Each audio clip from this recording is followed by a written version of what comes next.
We provide you the platform to turn your dreams into reality. Give wings to your aspirations with KR Mangalam University.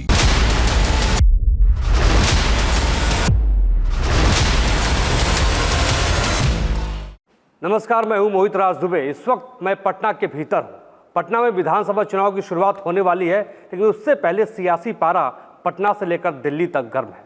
कहा जा रहा है कि इस बार के जो बिहार के नतीजे आएंगे उसका रोल दिल्ली के भीतर बड़ा होने वाला है, या ये कहें कि बिहार का बाजीगर की ठसक दिल्ली के भीतर होने वाली है। आज हमारे साथ खास बातचीत के लिए मौजूद हैं बिहार में विधानसभा के भीतर नेता प्रतिपक्ष तेजस्वी यादव जी, जो मौजूदा वक्त में प्रतिपक्ष के नेता तो है ही हैं, लेकिन डिप्टी सीएम भी बिहार के भीतर रह चुके हैं। स्वागत है आपका तेजस्वी जी। शुक्रिया आपका। पहला सवाल तो मैं यही पूछूंगा, क्योंकि लगातार मैं देख रहा हूं कि दिल्ली से लेकर पटना के भीतर या कि बिहार के समूचे बिहार में आप घूम रहे हैं, प्रचार प्रसार कर रहे हैं विधानसभा चुनाव की तैयारियों को लेकर। विजन क्या है इस बार आपका?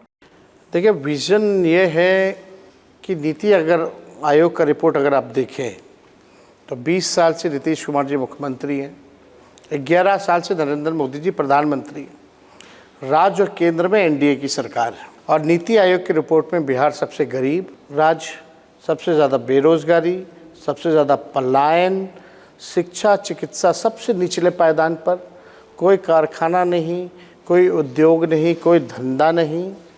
तो आप देखिएगा, लॉ एंड ऑर्डर का क्रिमिनल डिसऑर्डर हो चुका है बिहार में। भ्रष्टाचार इतना ज़्यादा बढ़ चुका है कि कल ही सीएजी का रिपोर्ट आया, 77,000 करोड़ से भी ज़्यादा का हिसाब बिहार सरकार अब तक नहीं दे पाई है। तो हमारा जो विज़न है एज अ बिहारी, हम नए सोच के हैं, नया बिहार हमको बनाना है। हम लोग चाहते हैं कि पढ़ाई, दवाई, कमाई, सिंचाई, सुनवाई और कार्रवाई वाली सरकार हो। आप देखिएगा, बिहार सरकार जो है, मेरे हटने के बाद कोई अगर काम किया हो तो बता दीजिए। ये सरकार नकलची हो गई है। हमने ऐलान किया नौकरी के बारे में तो ये नौकरी के बारे में बोल रहे हैं। हमने बोला युवा आयोग बनाएंगे तो ये बोलते हैं हम युवा आयोग बनाएंगे। हमने बोला पेंशन 400 से 1500 करेंगे तो ये बोलते हैं हम 400 से 1100 रुपये करेंगे।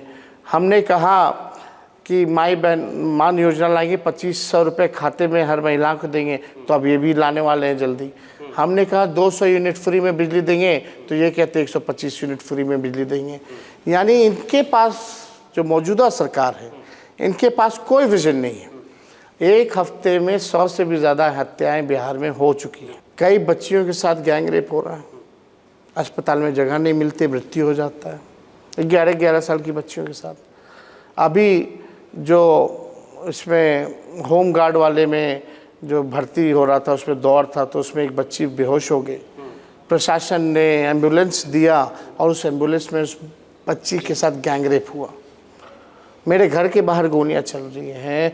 उद्योग व्यावसायिकों को जो है गोली मार दी जा रही है दुकान में घुस करके, शिक्षकों को मार दी जा रही है, लॉयर को मार दी जा रही है, नेताओं को गोली मार दी जा रही है, कोई अस्पताल में घुस के गोली मार दी जा रही है, शिक्षा के मंदिर में घुस करके गोली मार दी जा रही है, लेकिन कोई सुनवाई, कोई कार्रवाई नहीं। तेजस्वी जी, आपने बहुत बड़ी बात कही है कि लॉ एंड ऑर्डर जो है, कानून व्यवस्था एक बहुत बड़ा मुद्दा बिहार के भीतर मौजूदा वक्त में है।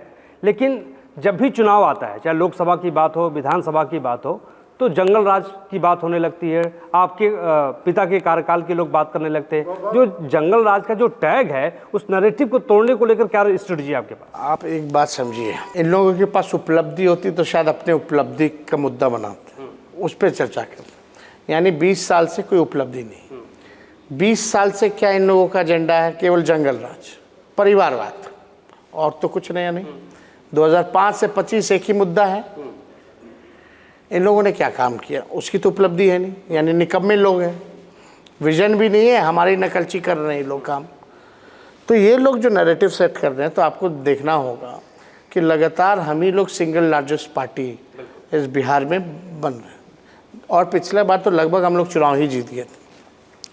लेकिन आज जो हो रहा है, ऐसा कभी नहीं हुआ था। एनसीआरबी के आंकड़े देखेंगे तो लगातार अपराध 2005 के बाद से बढ़ा हुआ है, चरम पर है।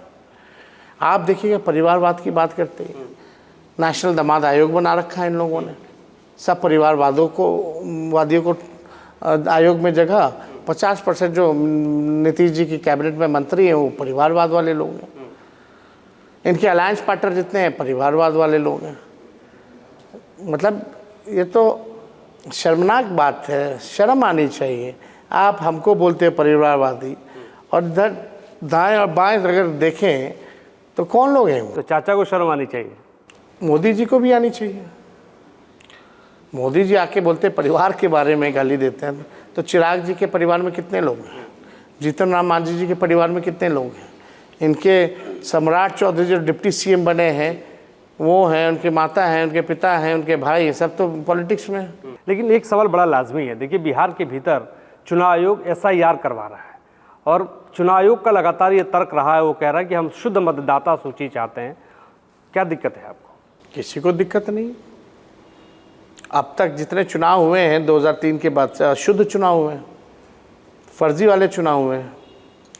यही चुनाव आयोग कह रहा है ना। पहले देखिए होता क्या था कि वोटर जनता को सरकार को चुनती थी, वोटर जो है वो सरकार चुनती थी। अब सरकार जो है वो वोटर को चुन रही है। चुनाव आयोग तो अब पॉलिटिकल टूल बन करके रह गया, बीजेपी का एक प्रकोष्ठ बन करके रह गया। गोदी कमीशन कह लीजिए या कुछ कह लीजिए। जहाँ भक्ति है हर शब्द में, कथाओं में छुपे हैं दिव्य रहस्य और ज्योतिष देता है जीवन को दिशा। धर्म से जुड़ी हर बातों को जानने के लिए हमारे चैनल स्तुति को सब्सक्राइब करें। चैनल पर जाने के लिए इस लिंक पर क्लिक करें।